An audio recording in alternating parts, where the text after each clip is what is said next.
ధను సంక్రాంతి ప్రాముఖ్యత, ధను సంక్రాంతి రోజు చేయవలసిన విధులు. ప్రసాద్ భరద్వాజ.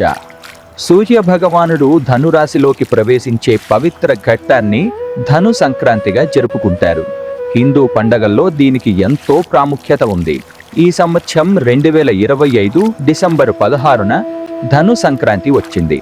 ధను సంక్రాంతి అనేది హిందూ సాంప్రదాయంలో ముఖ్యమైన పండుగ మాత్రమే కాదు, కొత్త ఆధ్యాత్మిక మాసం ప్రారంభాన్ని సూచిస్తోంది. ధను సంక్రాంతి అంటే సూర్యుడు వృశ్చిక రాశి నుంచి ధనస్సు రాశిలోకి ప్రవేశించటాన్ని ధను సంక్రాంతి అంటారు.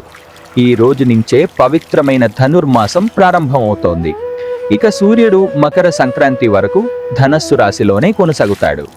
ఈ మాసంలో ఉదయం వేళ దేవతలు భూమి మీద సంచరిస్తారని నమ్ముతారు. కాబట్టి ఈ మాసంలో బ్రహ్మముహూర్తం లేదా ఉదయం వేళ చేసే పూజలు అనంతమైన పుణ్యాన్నిస్తాయని విశ్వాసం.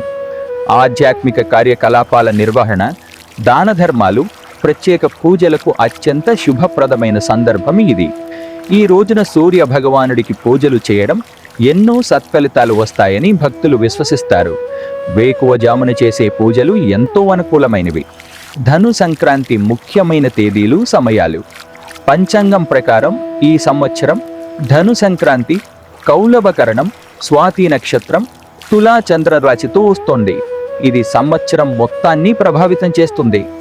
ధను సంక్రాంతి తెల్లవారుజామున 4:27 ఆరంభమవుతుంది.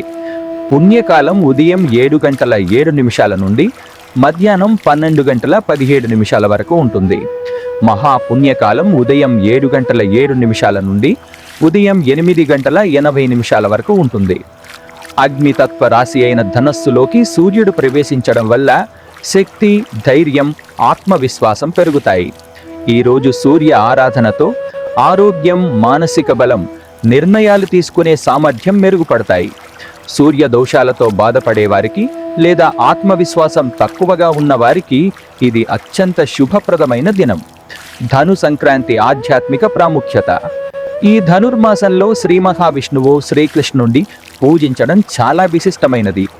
ఈ మాసంలో భక్తులు ప్రతిరోజు సూర్యోదయానికి ముందే స్నానం ఆచరించి ఇంటిని శుభ్రం చేసి శ్రీకృష్ణుణ్ణి తులసి ఆకులతో పూజిస్తారు.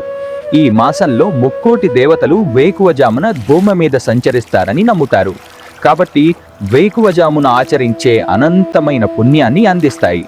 ముఖ్యంగా తెలంగాణ, ఆంధ్రప్రదేశ్, తమిళనాడు, ఒరిస్సా వంటి రాష్ట్రాల్లో ఆండాళ్లమ్మవారు రచించిన తిరుప్పావై పాసురాలు పఠించడం ప్రధాన ఆచారంగా ఉంటుంది. ప్రతిరోజు ఒక్కొక్కటి చొప్పున 30 పాసురాలను పఠించడం ద్వారా శ్రీ మహావిష్ణువు అనుగ్రహం లభిస్తుందని నమ్మకం.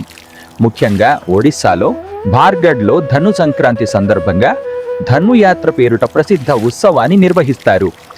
జ్యోతిష్య శాస్త్రం ప్రకారం ఈ ధనుర్మాసంలో సూర్యుడు దేవతల గురువైన బృహస్పతి అంటే ధనస్సు రాశికి అధిపతి ఇంట్లో ఉండడం వల్ల ఈ మాసాన్ని శూన్యమాసంగా పరిగణిస్తారు.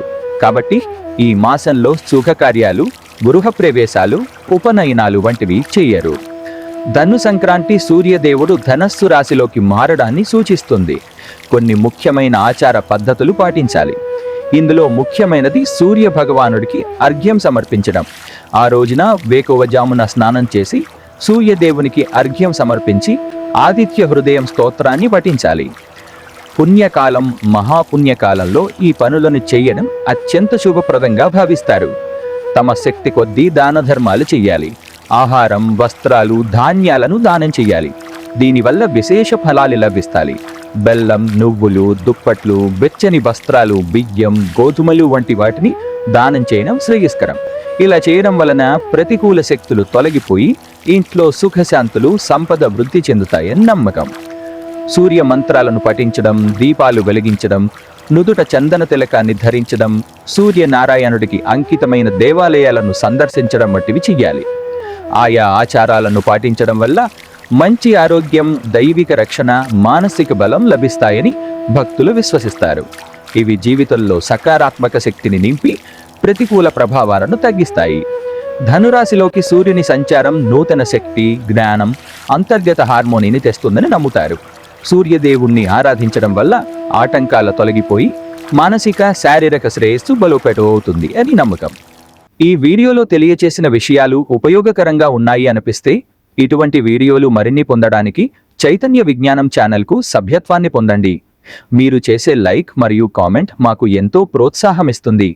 ఇటువంటి వీడియోలు మరిన్ని చేయడానికి మాకు స్ఫూర్తిని ఇస్తుంది. మా ఛానల్ పెరగడానికి దోహదపడుతుంది. తప్పకుండా లైక్ చేయండి, కామెంట్ చేయండి మరియు షేర్ చేయండి. జై గురుదేవ్. శుభమస్తు. స్వస్తి. ప్రసాద్ భరద్వాజ.